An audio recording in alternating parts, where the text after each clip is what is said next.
j'étais en banque, je faisais de la vente de gros actifs immobiliers et il m'arrivait souvent d'avoir des personnes âgées. En l'occurrence, là, j'ai un monsieur sans héritier qui avait à peu près 80 ans passés, avec qui j'ai une discussion très longue parce qu'il voulait vendre son immeuble. Donc, il me signe le mandat. Après signature du mandat, plus de nouvelles. Pas d'héritier, pas de famille, je connaissais personne, je connaissais son banquier privé. J'ai appelé son banquier privé, il n'a pas de nouvelles. Du coup, je me suis dit, c'est pas possible, il faut que j'arrive à comprendre ce qui se passe. Et donc, on fait venir un serrurier qui ouvre la porte et là, on retrouve la personne morte. Est-ce que tu crois que c'est vrai ou pas? Bonjour et bienvenue dans ce tout nouveau format de vidéo que j'ai nommé le concours d'anecdotes. Alors l'idée, c'est de partager des histoires qui ont bien passé et aussi des histoires qui ont mal passé, des galères, parce qu'aussi il y a des galères dans l'immobilier. Aujourd'hui, pour le premier épisode, j'ai la chance d'accueillir Sylvain. Salut Sylvain. Salut Mathieu. Tu vas bien? T'es prêt? Très bien, il faut y aller. Ok, alors avant de partager les histoires bonnes ou mauvaises auxquelles on va échanger, est-ce que tu peux un peu me parler de toi, te présenter? Ouais, ok. Donc Sylvain Harlet, donc moi j'ai 3 casquettes, donc je suis expert en financement. Donc, je m'occupe des dossiers de financement des personnes, que ce soit pour résidence principale, résidence locative, augment de patrimoine. J'ai aussi une branche de coaching où je coach les gens sur leur stratégie patrimoniale et leur stratégie financière, en tout cas, pour avoir un crédit aujourd'hui. Et en troisième partie, je suis investisseur immobilier et je opère aussi sur des opérations de marchand de biens aujourd'hui. Bah, c'est comme ça qu'on s'est rencontrés. Exactement. On s'est rencontrés dans un bootcamp qui est en train de se dérouler cette semaine même. Ouais. À Mougins, du coup, et bon, justement, je t'ai proposé d'aller faire ce concours d'anecdotes. Alors, on va démarrer. Est-ce que tu as une première anecdote? Alors, le principe, pour l'expliquer, pour ceux qui nous regardent, et pour toi, l'idée, c'est de raconter 3, 4, 5 anecdotes chacun, okay. Et que chaque personne doit deviner si elle est vraie, cette histoire, ou pas. Donc, elle peut démarrer, et à moi de deviner si cette histoire, elle est vraie ou pas. On va voir si t'es bon au bluff. Okay. Et on va voir qui va avoir la meilleure anecdote. L'idée aussi pour les personnes qui nous regardent et qui nous suivent, c'est qu'ils puissent interagir et voir si elles sont vraies ou fausses nos histoires, et 2 élire la meilleure anecdote et la meilleure histoire. Allez, c'est parti. Je suis prêt. T'es prêt? Ouais. Tu veux démarrer? Honneur aux invités. Allez, c'est parti. Ouais, je suis chaud. Alors, si tu veux, moi quand j'ai commencé l'investissement immobilier, je travaillais en banque. Comme toi, tu vois. Moi, je travaillais 10 ans à la Caisse d'épargne. Et j'ai fait des achats-reventes à titre de particulier, donc en résidence principale. J'avais acheté une maison. Et à cette époque-ci, je travaillais en banque. Donc, je travaillais dans un bureau, j'étais conseiller en gestion de patrimoine. Et j'étais en train de faire des travaux sur une maison que j'avais achetée, d'accord, qui était complètement à refaire. Et un jour, c'était au milieu de matinée, je me rappelle très bien. Et j'ai ma voisine qui m'appelle. Donc, c'est une petite mamie. Elle me dit, oh, monsieur Harlet, voilà, je vous appelle. On a un problème. Qu'est-ce qui se passe? Et elle me dit, bah écoutez, il n'y a plus de maison à côté, votre maison, elle s'est effondrée. Alors, je dis, alors arrêtez, c'est pas possible. Elle me dit, si, il faut que vous veniez de voir.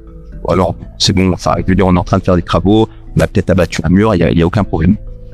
Et là, elle me dit, bon, bah, je vais essayer de vous faire une photo et on verra. Et là, elle m'envoie une photo, et effectivement, sur la photo, pas trop bien pris, parce que c'était il y a 10 ans. Et on n'avait pas la qualité de photo qu'on avait maintenant. Et là, je me rends compte qu'effectivement, il y a un tas de briques. Là, ni une ni deux, je quitte le bureau. Donc à l'époque, j'avais un supérieur, Axel Dallance qui était là. Il me dit, qu'est-ce que tu fais? Je pars comme ça. Donc je laisse mon client en pouvoir comme ça. Je pars directement sur le chantier. Et là, j'arrive sur la maison, stupéfaction, je vois quoi? Ma maison qui était complètement en ruine. En fait, tout s'était éclaté. Ouais, parce que je pense que c'est vrai. Alors, j'aurais dit non, mais tu la racontes tellement bien et tellement bien travaillé l'histoire que je dirais que c'est vrai. C'est vrai. Alors, débrief-nous un peu de ce qui s'est passé la suite. En fait, j'ai acheté une maison qui avait complètement brûlé. Voilà, c'était un incendie qu'il y avait eu. Il avait racheté ça une personne qui n'avait pas les moyens de refaire les travaux. Il avait racheté, c'était une maison où il restait qu'un pan un mur, un pignon et la faîtière au-dessus. Et le couvreur qui était là a scié la faîtière en haut et tout le pignon est tombé sur la voisine. Et du pignon a entraîné les murs et en fait, je me suis retrouvé avec... Il y avait personne dedans? Non, il y avait personne dedans, bien heureusement. Voilà, donc, plus de peur que de mal. Après, ça a été plus des problèmes financiers forcément, puisque on passait plus d'une rénovation, mais à une construction. Et l'assurance t'a couvert ou pas? Voilà, non, l'assurance t'a couvert, bien sûr. Je faisais des travaux, c'est pas pour une entreprise. Alors, c'est encore une fois plein d'erreurs qui m'ont conduit là. Et bon, ça pourrait faire le podcast. Et du coup, le préjudice financier? Ouais, entre 30 et 50 000 euros quand même, puisque c'était une petite maison, elle faisait peut-être 70 mètres carrés au sol, qui était bien, pour possibilité de bien être optimisée. Et au final, j'ai dû tout déblayer, tout reconstruire. Et donc, bon, la finalité, c'est que j'ai beaucoup appris par moi-même. J'ai dû aller travailler avant mes heures de boulot et après mes heures de boulot. Bon, là, en fait, si tu veux, je sais pas quoi dire. Mes histoires, elles sont pas aussi croustillantes que les tiennes. T'as dégainé très fort et très vite. Ouais. Bon, allez, à mon tour. Allez. Alors, c'est l'histoire de Mathieu, qui est investisseur immobilier. Bon, moi, j'ai démarré par la location courte durée, notamment. J'ai fait pas mal de résidentiel. J'avais un appartement à Nice et pendant le Covid, j'avais automatisé, donc avec la boîte à clés, etc. Donc, j'ai essayé d'automatiser les entrées pour faire en sorte que j'ai le moins de frais possible. Et un jour, j'ai ma voisine qui m'appelle. Donc, c'était un appartement que j'avais à Nice, la voisine d'en dessous, qui me dit, mais c'est pas possible, vos locataires, ils font tout le temps du bruit, c'est la fête chez vous, j'en ai marre, je préviens la police. Et moi, merde, je vais les appeler tout de suite. Donc, je regardais sur mon channel manager, je regarde en fait les coordonnées des personnes, mais je trouve pas. J'ai dit, l'appartement, il est vide. Et là, je me dis, il y a un truc. Donc, qu'est-ce que je fais? Je prends un marteau, j'ai mon père, viens en...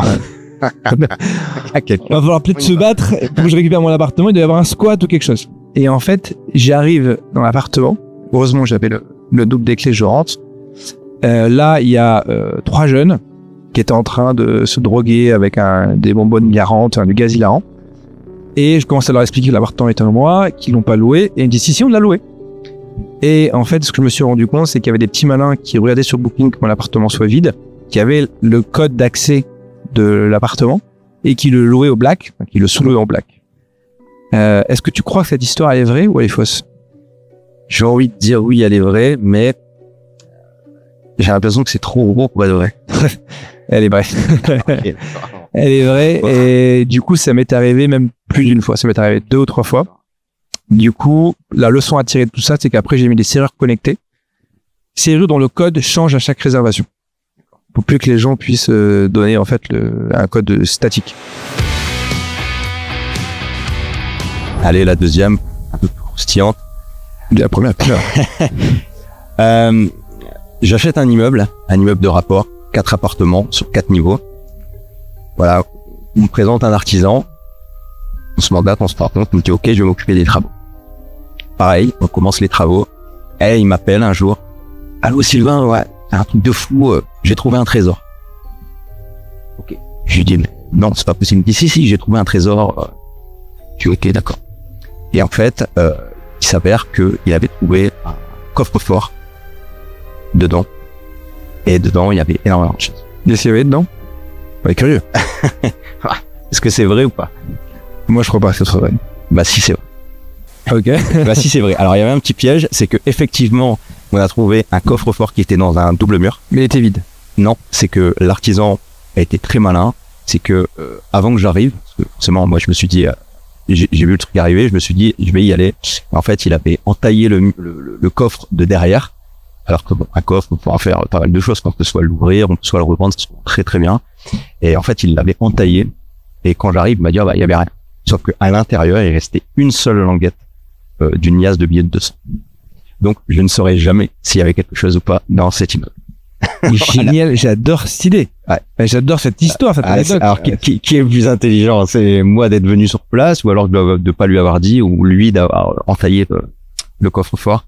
Donc voilà. Donc, morale de l'histoire, c'est que j'aurais dû lui dire, tu ne touches à rien, j'arrive et envoie-moi une photo du bien que ça trouvait. Ou dire, je suis au courant. C'est moi qui l'ai aussi, en tout cas. Mais touche pas. Voilà. Donc, j'ai rien dit, j'ai dit, c'est super, bon bah ok, je finis mes rendez-vous, j'arrête. Et en fait, je me suis dit dans la tête, okay, j'aille tout de suite. Peut-être par conscience morale, peut-être que tu aurais pu le faire travailler encore longtemps et tu aurais fait des super prix parce que aussi, ouais, peut-être. Ouais. Bien gagné sa vie.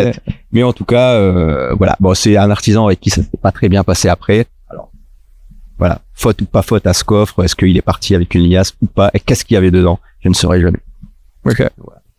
Bon. Génial. Belle histoire. À mon tour.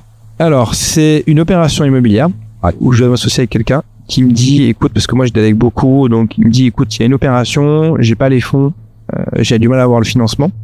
Toi, tu sais pas aller au banc, tu sais monter des financements, etc. Bref, tout ça, je te la fais court, c'est une opération d'achat-revente qui était à Marseille, et il me dit, écoute, l'opération est bonne, moi je vérifie, je regarde. C'est une opération où on devait gagner 500 000 euros. C'est une belle opération à plus d'1 million d'euros. Donc en fait c'était une arnaque, c'est-à-dire que tous les travaux qu'il devait injecter dans l'opération, il les a détournés pour je ne sais pas quoi, probablement faire des travaux chez lui. En tout cas, les artisans ont été payés, mais qu'en partie, tu vois, sur la grosse partie des travaux, il y a qu'une partie qui a été injectée dans le bien immobilier. Et donc, au lieu de gagner 500 000 euros, on a perdu 200 000 euros. Enfin, en tout cas, moi, j'ai perdu 200 000 euros. Est-ce que tu penses que c'est une histoire vraie ou pas? Ouais, je pense, ça sent le vécu, ça. Non, c'est pas une histoire vraie. Carrément. C'est que Tu racontes bien, peut-être. Et non, j'ai jamais perdu d'argent en immobilier. Ok. J'ai eu la chance pour l'instant, même si le cycle il est pas facile en ce moment, j'ai jamais perdu d'argent en immobilier. Mais je pense que ça peut être une histoire qui peut être vraie. C'est pour ça que je voulais en parler et la raconter. Okay. Et je le vois beaucoup, notamment maintenant avec Tokibo, quand on finance beaucoup d'opérateurs marchands de biens. Le suivi des travaux, c'est vraiment hyper important. Ouais. Bon, on va continuer dans la même lancée un petit peu de ton histoire. Je fais construire une maison, d'accord? Donc c'est un projet d'investissement. Et puis voilà. Si tu veux, avant, j'ai commencé par faire de l'achat-revente sans vraiment me former. Et c'est là, j'insiste bien auprès des personnes qui s'occupent qu'il faut bien se former avant. Et là, en fait, j'achète un terrain, je peux construire sans même connaître le prix de sortie. Donc, je savais qu'on était dans un secteur plus ou moins porteur. Sauf que on finit la construction. Et alors, il m'arrive deux choses. Alors, toi, de déceler si c'est vrai ou pas. La première, si tu veux, en faisant les travaux, j'ai tout le temps, moi, je suis que dans les travaux. Et je décide de me faire plaisir. J'ai tout le temps roulé dans des Kangoo, des partenaires, et je me dis, tiens, je vais m'acheter une belle bagnole. Je m'achète une belle bagnole, et puis au final, les travaux passent. Voilà, tu sais ce que c'est les travaux, la rénovation, les budgets, ça n'en finit plus. Donc je me dis, je vais quand même vendre la bagnole. Je vends la bagnole, sauf que pour te la faire courte, le mec vient chez moi et il m'escroque la bagnole et il me donne un faux chèque de banque que je ne récupérerai jamais, même encore aujourd'hui. D'accord? Donc première histoire. Donc je ne peux pas finir la maison. D'accord? Donc je mets en vente la maison et l'agent immobilier vient me voir. C'était le père d'un ami avant qui travaillait chez Sanctuary, etc. Et il me dit, écoute, tu en veux combien? Moi je lui dis, écoute, si tu me la sors à tel prix, franchement c'est trop bien. Sauf que j'avais pas du tout analysé le marché avant.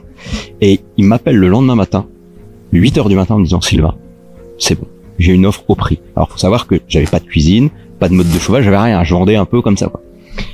Et moi je dis, bah super, tu vends au prix, etc. Sauf que en ayant perdu de l'argent sur la voiture que j'avais vendue, je perdais aussi de l'argent sur la revente parce que moi je pensais faire une bonne affaire.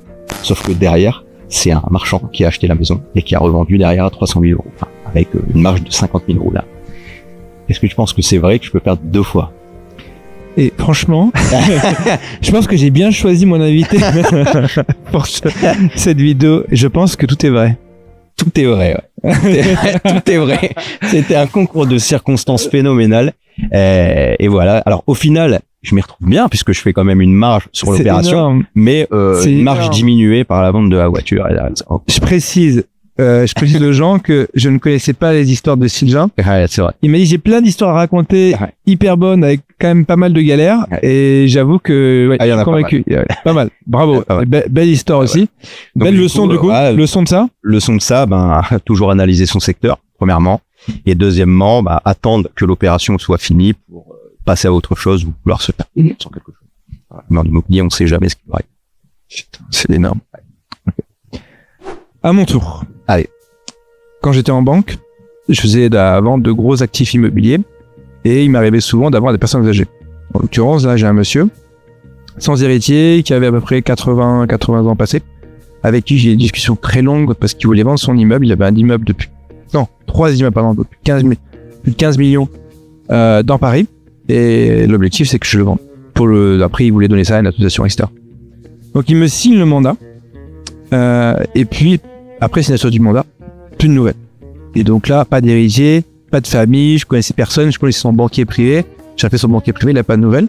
Qu'est-ce que je fais? Parce que je connaissais où il habitait, et j'allais régulièrement chez lui pour lui faire signer les papiers, etc., pour préparer la vente, etc. Du coup, je me suis dit, c'est pas possible, il faut que j'arrive à comprendre ce qui se passe. Donc, je tape à la porte, personne, et j'étais avec un ami, et puis à un moment donné, on dit, on fait venir quelqu'un qui se passe quelque chose, on sait pas trop ce qui s'est passé, etc. Et donc, on fait venir un serrurier qui ouvre la porte, et là, on retrouve la personne morte. J'ai déjà entendu cette histoire. Est-ce que tu crois que c'est vrai ou pas? Je pense qu'on peut retrouver quelqu'un mort à Chartres, je sais pas. Ouais, je pense que oui, c'est vrai. Tu racontes Faut pas rigoler. C'est vrai. Ouais. C'est vrai. Donc, il n'y a pas vraiment de leçon à tirer de ça, si ce n'est que... Alors là, c'est pas pour c'est vraiment quelqu'un, mais c'est vrai que là, pour le coup, j'ai pas vendu le bien. Alors, si je me mets d'un côté très froid, très analyse d'une affaire et très économique, peut-être j'ai été trop long, j'aurais dû faire l'affaire pour le mettre en vente plus rapidement. Bon, en l'occurrence, là, la personne était très âgée. Bref, ça va être vendu, j'imagine, aux enchères, ou quelque chose comme ça, parce qu'il n'y avait pas d'héritier. Mais waouh, je peux te dire que ça fait bizarre de voir quelqu'un mort. Pas facile, ouais. Pas facile. On n'est pas habitué à ça dans l'immobilier. Exactement. Non. Bon, allez, remets un peu d'ambiance, que je l'ai un peu plombé. Ouais, je vais remettre un petit peu d'ambiance. J'en ai une pas mal sur ça. Alors, je fais un peu de location courte durée sur un immeuble aussi. Et quelqu'un qui me contacte, c'était un football. C'est connu. Il n'y a pas son nom forcément. Et il me dit, voilà, je veux louer votre appartement, c'est louer en meublé, des fois sur les plateformes en courte durée, mais là, il veut me le louer à l'année sur le tarif fermé. Pas de souci. Aucun problème. Enfin, même moi, ça m'arrange. Et j'avais un locataire au-dessus, un locataire en dessous. Et pareil, toi, dans l'anecdote là bien avant, on m'appelle, on me dit, allez, voilà, il y a trop de bras en haut, etc. Et en fait, je me dis à un moment donné, je l'appelle, écoute, voilà, là, on peut pas faire ça. Il me dit, oh, mais je fais rien. Et un jour, je passe devant l'immeuble, et je me dis, tiens, je vais quand même aller voir. C'était le soir. Et je voyais plein de lumière devant. Je dis, ok, je vais monter. Je monte, et là, je frappe. Et là, c'est plutôt marrant, parce que je vois le joueur de foot qui m'ouvre la porte. Et ça, le plus marrant, c'est que il m'ouvre la porte. Alors, faut savoir que c'est un joueur qui est connu quand même. Et il m'ouvre la porte et il avait un espèce de pyjama en pilou, en dinosaure, avec une capuche comme ça. Et avec, voilà, on ne voyait plus rien, des lunettes de soleil. Et là, je me dis, mais je suis dans un film, quoi. Et dans l'appartement, il y avait boule à facettes, plein de trucs. Tu vois, plein de nanas derrière et tout. Et un bordel, pas possible. Et voilà, bon. Rien d'alarmant, mais on remet les choses en ordre. Il arrête son festival et voilà. Mais c'était plutôt, ouais, c'était tout sympa, marrant. Il t'a invité ou pas après d'ailleurs? Non. Il a dû refermer, on a dû couper la musique, tout le monde est parti, et voilà. Est-ce que tu penses que ça, c'est vrai? Non, je crois pas. Si, c'est vrai. Si, c'est vrai. Et d'ailleurs, pour l'anecdote, il m'a rendu l'appartement dans un état catastrophique. Il m'a même laissé toutes ses cartes bleues qu'il avait oubliées, ses fiches de paie, et voilà, il a quitté la région parce qu'il a signé dans un autre club à l'étranger. J'ai jamais pu le retrouver. T'as pas pris la caution? Si, j'ai pris la caution, bien sûr. Et limite, j'aurais même pu me servir avec ces cartes bleues. Mais... c'est ça, j'ai la caution, c'est les cartes bleues. Ah, c'est ça. Ouais, non. Ok. Bon, encore une belle anecdote. Ouais, encore une belle. Ok, alors moi, j'en ai une. Ma plus grosse opération, c'était il y a quelques années. C'était dans Paris. J'ai acheté un portefeuille de 8 immeubles à Paris pour 1,4 milliard d'euros. C'était des immeubles dans le triangle d'or. Ok. Il y avait comme locataire quartier des immeubles juste inestimables, j'allais pas dire inestimables, mais des endroits exceptionnels. Tout ça avec un rendement assez faible à l'époque, parce que peut-être sur les rendements assez faibles. Et aujourd'hui, ce patrimoine-là, s'il devait être revendu, serait revendu autour des 2 milliards d'euros. Donc ça fait 600 millions de plus-value. Est-ce que tu crois que j'ai acheté ce portefeuille-là? Que toi, tu n'as pas acheté, non. Mais par contre, tu t'as fait acheter quelqu'un, oui, peut-être. Voilà. Bravo. En l'occurrence, je l'ai pas acheté, je l'ai même pas fait acheter, je l'ai financé à l'époque quand j'étais en banque. Mais effectivement, non. J'aurais bien aimé parce que c'était un patrimoine juste exceptionnel. C'est la plus belle opération sur laquelle j'ai travaillé, la plus grosse. Ok. Et effectivement, ça fait le relais avec toi sur ton expertise du financement. Exactement. On s'est bien cassé la tête parce qu'on était 5 banques à financer. Et je me rappelle encore de la salle. On était à peu près 25 dans la salle. La moitié des avocats, le reste des banquiers, et il y avait une personne, c'était l'acquéreur. Okay. À fond, c'était une famille tu peux acheter ça aujourd'hui. C'était Family Office. C'est un truc qui s'appelle, c'est public, Olayan. Ok. C'est un des plus gros Family Office des Émirats, de la péninsule arabique. Allez, une dernière. Une dernière, ok. Pareil, j'achète une maison à rénover. Il y a pas de, la maison n'est pas reliée au-dessus à l'égout. La maison est un peu plus basse que le niveau de la rue. On décide de faire une micro-station. La personne vient, fait sa plancher. Et en même temps, les travaux se continuent à être avancés à l'intérieur. Et il y a un électricien qui était là, peut-être en l'air. Voilà, il vient et il met son piquet de terre juste devant la porte d'entrée. Il reste plante. Et là, moi, j'étais là, pareil, hein, et j'entends enfin un petit claquement. Et rien d'alarmant. Et lui, je le vois un peu désabusé. Et je sentais qu'il avait compris quelque chose. Que moi, j'avais rien compris après parce que c'est là où je me suis rendu compte. Et en fait, il s'en va, il me dit je dois partir en urgence. Et 1 heure après, l'eau monte, et je vois de l'eau sortir de nulle part et de partout en même temps. Et en fait, le mec qui avait fait les tranchées de sa station, l'eau commence à vraiment remplir la tranchée. Donc j'avais littéralement une piscine dans le jardin au bout de 10 minutes. Et l'eau commençait à s'infiltrer. Et là, en fait, j'ai bloqué toute la rue. J'ai fait venir les eaux de la ville. Et ils n'ont jamais trouvé de où ça venait. Comment ça s'est résorbé? Alors déjà, est-ce que tu penses que c'est possible? T'as pas la réponse? Non, c'est pas possible. Alors, si c'est possible, et encore une fois, c'est pas de chance. Il y a un tuyau de la ville, un ancien tuyau de la ville qui est encore alimenté et qui n'alimentait plus, aucune des résidences du quartier et voire même de la ville. Et ils n'ont jamais réussi à trouver la bande d'arrêt. Et donc ils ont tourné en rond. Il y avait des pompiers, les services de la ville, et plus l'eau montait, plus la maison qui était en travaux commençait à se remplir d'eau. Et au final, ils ont fini par creuser un peu plus loin, mettre un bouchon et remettre des bouchons un peu partout pour ouvrir, ouvrir. Bon, voilà, c'est incroyable mais vrai.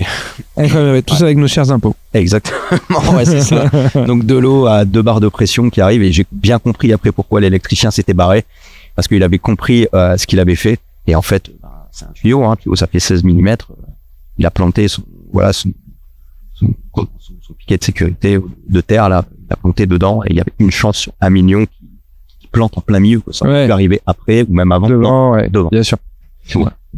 Ok, t'as des bonnes histoires. Allez, je termine avec une. Elle est pas mal aussi. Alors, avec mon associé, on avait rendez-vous à Paris pour se débriefer. Et il me dit, Mathieu, faut que je te prenne des mecs, ils m'ont approché. C'est des mecs, ils ont l'air costauds, ils ont l'air d'avoir un patrimoine immobilier costaud. Voilà, moi, je travaille avec les grandes fortunes. On me dit, voilà, je te les présente, c'est bien. Ils ont une très grosse opération à 1 milliard d'euros dans Paris. Ok. On arrive, on s'assoit. 2 personnes commencent à parler d'une manière un peu particulière. Et en fait, eux, petit à petit, ils nous ont emmenés en me disant écoute, on a une opération exceptionnelle. D'ailleurs que je connaissais cette opération, c'est une opération qui est connue sur la place publique comme étant en vente, c'est des beaux immeubles parisiens. Ok. Mais les immeubles sont un peu sulfureux parce que le vendeur est un peu sulfureux. Enfin bref, il est un peu attaqué par la justice. Dis-moi, je suis le seul à pouvoir les acheter à un super prix. Mon objectif, c'est de faire, vu l'emplacement, une espèce de concurrence au Ritz où je vais faire un hôtel magnifique. Donc j'ai besoin, pour ça, que vous me prêtiez 10 millions d'euros. Vous mettez 10 millions d'euros chez UBS en Suisse. Et moi, c'est bon, j'ai trouvé la banque qui me finance les 990 millions d'euros restants. Mais c'est un peu curé avec mon associé. Et du coup, la seule explication qu'on a trouvée avec mon associé là-dessus, c'est que c'était une arnaque. C'est-à-dire qu'on leur prête 10 millions d'euros, ou en tout cas qu'on leur passe 10 millions d'euros pour qu'ils se barrent avec. Est-ce que tu penses que c'est une histoire vraie ou pas?